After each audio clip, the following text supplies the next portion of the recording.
বরবাদ নাকি তাণ্ডব, তাণ্ডব নাকি বরবাদ, এই দুই সিনেমার মধ্যে আপনার প্রিয় সিনেমা কোনটি? 2025 সালে এখনও পর্যন্ত মেগাস্টার শাকিব খান অভিনীত দুটি সিনেমা মুক্তি পেয়েছে।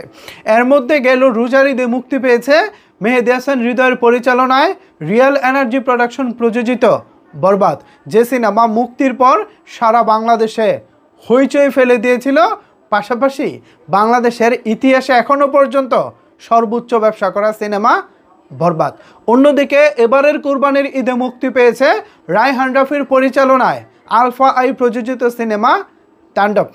এই সিনেমাটি মুক্তির পর সিনেপ্লেক্স পর্যায়ে বেশ ভালো চললেও সিঙ্গেল স্ক্রিন তথা সারা বাংলাদেশের সিনেমা হলগুলোতে বরবাদের মতো দর্শক টানতে পারেনি।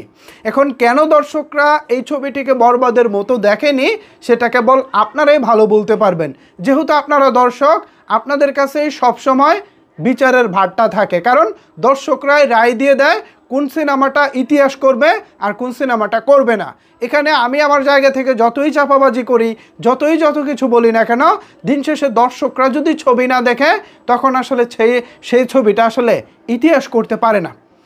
তুফান, একই পরিচালকের সিনেমা তুফান গেল বছর কুরবানির ঈদে যে পরিমাণে ব্যবসা করেছে, যে পরিমাণে সাড়া ফেলেছে, পাশাপাশি তুফানের দুটি গান লাগে উড়ে দুরা এবং দুষ্টু কোকিল যতটা আলোচিত হয়েছিল, এবার তাণ্ডবের গান একটি গানও সেভাবে আলোচিত হয়নি। লিচুর বাগানে 2-3 দিন ট্রেন্ডিংয়ে থাকলেও এখন আলোচনায় নাই। অবশ্য আলোচনায় থাকারও কথা না, কারণ এই গানটি সবার খুব একটা ভালো লাগেনি। সাকিবিয়ানরা গানটি দেখেছে বিকজ অফ এখানে শাকিব খান ছিলেন। তো নানাবিধ কারণে এখন তাণ্ডব খুব একটা আসলে আলোচনায় ছিল না। এখন কেন ছিল না সেটা আপনারা ভালো জানেন। অন্যদিকে বরবাদ, এটা কি বলবো, ইতিহাস হয়ে গেছে। তো আমার কাছে যেটা ভালো লেগেছে সেটা হলো, এই দুই সিনেমার মধ্যে আমার কাছে যেটা ভালো লেগেছে সেটা হচ্ছে বরবাদ। এই দুই সিনেমার মধ্যে আমার সবচেয়ে ভালো লাগার সিনেমার নাম হচ্ছে বরবাদ, বিকজ আমি কমার্শিয়াল সিনেমা পছন্দ করি। এখন আমার ভালো লাগা আপনার সাথে নাও মিলতে পারে, আপনার তাণ্ডবটাও 1 নম্বরে রাখতে পারেন, অবশ্যই আপনার সেই ব্যক্তি স্বাধীনতা ভালো লাগা আছে, আমি সেটাকে মূল্যায়ন করি, সম্মান করি, বাট আমি চাই আমার ভালো লাগাটাকে আপনারা সম্মান করুন। বরবাদ ভালো লাগার বেশ কিছু রিজন আমার কাছে রয়েছে। প্রথম কারণটা হচ্ছে মেগাস্টার শাকিব খানকে এত চমৎকারভাবে রিসেন্ট টাইমে আর কোনো সিনেমায় আমি দেখি নাই। যে পরিমাণের গেট আপ, যে পরিমাণের তার চরিত্রের ওজন, যেভাবে তাকে এই সিনেমায় দেখানো হয়েছে, সব কিছুই ছিল আমাদের জন্য টপ নচ, অনবদ্য ছিল। গল্প বলেন, লোকেশন বলেন, মেকিং বলেন, গান বলেন, সব কিছুই ছিল ভাই দুর্দান্ত। এখনও চোখে লেগে আছে বরবাদ।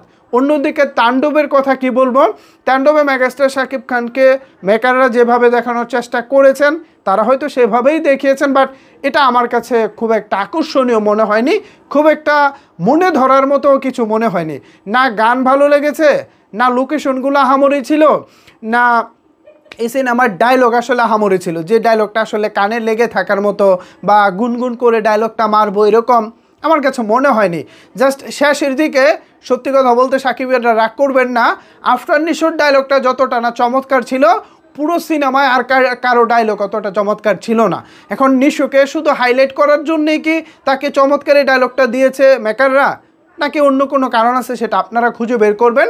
জাস্ট এতটুকুই বলবো, এই দুই সিনেমার মধ্যে বরবাদ যদি হয় 10, তাণ্ডব আমার কাছে থাকবে 2। আবার কারো কাছে তাণ্ডব 10 হতে পারে, বরবাদ 2 হতে পারে, এটা যার যার পার্সোনাল বিষয়, বাট আমার কাছে এখনও পর্যন্ত এই বছর এই দুই সিনেমার মধ্যে সর্বোচ্চ ভালো লাগার সিনেমার নাম হচ্ছে বরবাদ। এখন আপনার কাছে আসলে কোনটি ভালো লেগেছে জানিয়ে দিন আপনার মন্তব্য নিচের কমেন্টস বক্সে। ধন্যবাদ সবাইকে এতক্ষণ আমার সাথে থাকার জন্য।